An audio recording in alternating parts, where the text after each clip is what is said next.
അങ്ങനെ യുദ്ധമൊക്കെ തീർന്നു. നീ ഷെയറൊക്കെ കയറിക്കോളും. കയറും. ഏയ്, നീ ആ വാട്ടർ ബോട്ടിൽ അങ്ങോട്ട് എറിഞ്ഞില്ലേ? ഇത് നീ അമേരിക്കയിലായിരുന്നു, ഇപ്പൊ $1000 ഫൈൻ കൊടുക്കേണ്ടി വന്നേനെ. അതന്നെ, നമ്മുടെ ഈ നാട്ടിൽ നിയമം ശരിയല്ല. ഇവിടെ എന്ത് വേണമെങ്കിൽ ആവാലോ.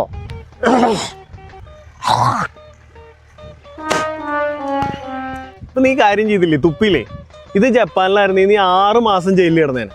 അതന്നെ, നമ്മുടെ ഈ നാട്ടിലെ നിയമം ശരിയല്ലല്ലോ. ഇവിടെ നമുക്ക് എന്ത് വേണമെങ്കിൽ ആവാലോ. ഒരു മിനിറ്റ്.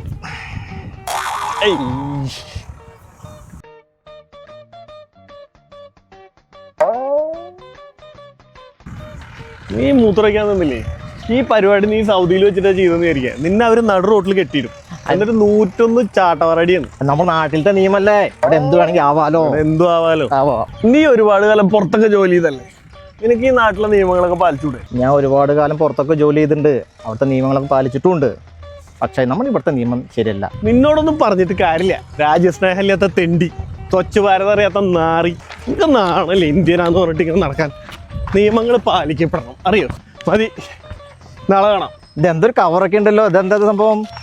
ഇതോ? ഇത് വീട്ടിലെ വേസ്റ്റ് ഇടാതെ, ഇത് അവിടെ കളയാൻ സ്ഥലമില്ലല്ലോ. ഞാൻ കുറെ ആലോചിച്ചു, ആളൊഴിഞ്ഞ സ്ഥലം കിട്ടാനില്ല. ഇവിടെ കുഴപ്പമില്ലല്ലേ?